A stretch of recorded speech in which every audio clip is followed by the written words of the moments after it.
Halo teman-teman, salam sehat selalu untuk kita semua, salam sejahtera. Dengan saya Bung Ropan, dan saya akan berbicara dengan hasil pertandingan di Piala Dunia antar klub yang berlangsung di Jeddah ya di Arab Saudi, di mana tim asuhan Pep Guardiola membuat sejarah untuk pertama kali yang mereka menjadi juara di Piala Dunia antar klub.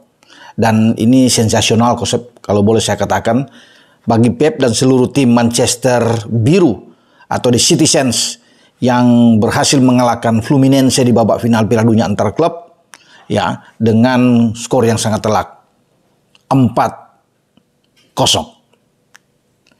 Julian Alvarez membuka laga bahkan di menit ke-1.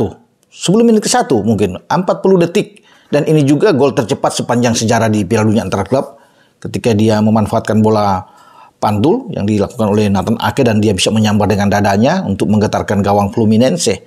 Ya, sebelum dia mencetak gol lagi gol kedua, jadi ada brace dari Julian Alvarez pemain Argentina ini dilakukan lagi di menit ke-88. Dua gol lainnya ada Nino membuat gol bunuh diri dan Phil Foden mencetak gol di babak kedua menit 72. Kalau bisa dilihat memang layak bagi Manchester City untuk bisa memenangkan pertandingan ini, mereka sangat kuat ya. Dan ini patut untuk disyukuri. Pep juga membuat lompatan luar biasa sejarah sebagai pelatih pertama di dunia yang sukses 4 kali mengondol Piala Dunia antar klub, 2 diantaranya bersama dengan Barcelona pada 2009 dan 2011. Sebelum dia melakukan kembali ketika dia pergi ke Bayern Munchen dan 2013 Munchen menjadi juara dunia. Di sana juga ada Pep. Dan dia melakukan lagi kembali di Arab Saudi dengan membawa Manchester City. Jadi kalau bisa dilihat dia sejarah itu sudah dilakukan. Dia mendapatkan trofi kelima dia ya pada 1 tahun pertama. Ini juga sulit untuk bisa dikejar oleh pelatih lain. Dia sudah juara di IPL ya, juara di UCL. Kemudian juara Piala FA ya pada musim ini. Kemudian dia juara di Piala Super Eropa. Ditambah lagi dengan dilengkapi dengan Piala Dunia antar klub. Itu ya saya bilang, ini luar biasa. Makanya Pep mengatakan kepada pers bahwa dia tidak bisa membayangkan apa yang sudah dihasilkan oleh Manchester City. Dan dirinya sendiri ketika mereka bisa menjadi juara dunia ya, antar klub. Dan luar biasa menurut Pep ya.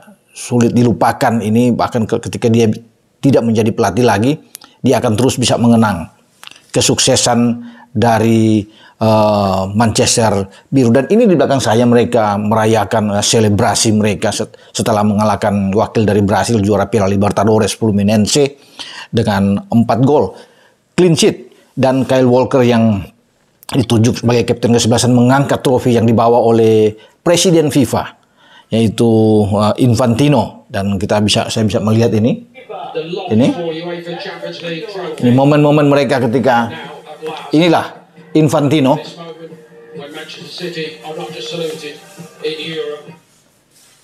berjalan mendekati pemain-pemain City dan menyerahkan itu ke Kyle Walker ya, pemain belakang dari Manchester City.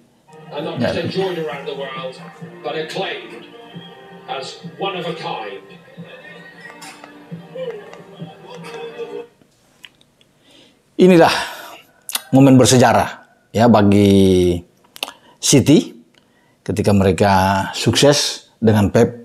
Bahkan Pep bilang kalau entah dia akan pergi ke manapun ketika dia tidak bersama dengan City lagi, dia tetap akan mengingat bahwa dia melewatkan masa-masa yang fantastis bersama dengan Manchester Biru.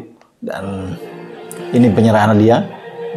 Kyle Walker takes custody of the trophy. And now we can say it. 3, 2, 1. Manchester City. Itulah bagaimana perayaan ya mengangkat trofi Piala Dunia antar klub, dan mereka melengkapi itu dengan Rodri terpilih sebagai pemain terbaik ya, Golden Ball di sana, bahkan dengan Kyle Walker sendiri yang mendapatkan silver ya. Kalau goldnya ada di Rodri, gelandang yang sangat bagus, dan silvernya ada di Kyle Walker bersama dengan pemain Fluminense John Arias yang mendapat bronze ya untuk pertandingan ini. Selamat sekali lagi untuk Manchester City. Oke, saya bergeser ke pertandingan yang seru yang dinanti-nantikan, big match yang ada di IPL atau Liga Premier Inggris yang akan dimainkan pada Minggu dini hari 00.30 waktu Indonesia bagian Barat. Duel itu akan terjadi di Anfield antara The Reds Liverpool melawan The Gunners Arsenal. Ini dua tim yang ada di papan atas. Memang sementara posisi Liverpool itu tergerus ke bawah, ke urutan ketiga, karena dalam pertandingan dini hari kemarin Aston Villa gagal mendapatkan kemenangan, tapi ada 1 poin mereka dapatkan di kandang. Ya, ketika mereka dipaksa nyaris kalah oleh tamunya Sheffield United. Ini peringkat bawah sebenarnya ya di zona degradasi. Tapi itulah sepak bola. Ketika Aston Villa bisa mengalahkan Arsenal, bisa mengalahkan Manchester City, bahkan ketika mereka pergi ke Spurs mereka memukul Spurs. Namun di kandang di Villa Park mereka hampir kalah sebelum terselamatkan di penghujung laga setelah melewati waktu normal 90 menit. Ada tambahan waktu yang cukup panjang dan Nicolo Zaniolo, mantan pemain AS Roma ini masuk di babak kedua ya sebagai super sub dan dia menyelamatkan muka bagi tim asuhan Unai Emery yang nyaris kalah di kandang setelah mereka tertinggal di menit ke-87 atau 3 menit menjelang pertandingan berakhir. Cameron Archer bisa membuat gol di sini dan akhirnya Zaniolo bisa menyamakan kedudukan di 90+7. 1 poin. Mereka naik ke peringkat kedua sama poin dengan Arsenal 39-39, tapi mereka sudah memainkan 18 pertandingan. Arsenal nantinya dengan Liverpool baru 17. Penentuannya akan terjadi pada dini hari di Anfield. Siapa yang akan memenangkan pertandingan itu yang akan kita nantikan. Dua tim kuat ya, yang disebut-sebut calon menjadi juara selain mungkin City, tapi ada Arsenal dan Liverpool yang begitu konsisten bermain pada musim ini, dan saya pikir Liverpool akan habis-habisan di kandang. Ya, apalagi kemarin mereka baru bisa membook 1 tiket lolos ke babak semifinal di Carabao Cup Piala Liga setelah menghajar West Ham United di Anfield dengan 5-1.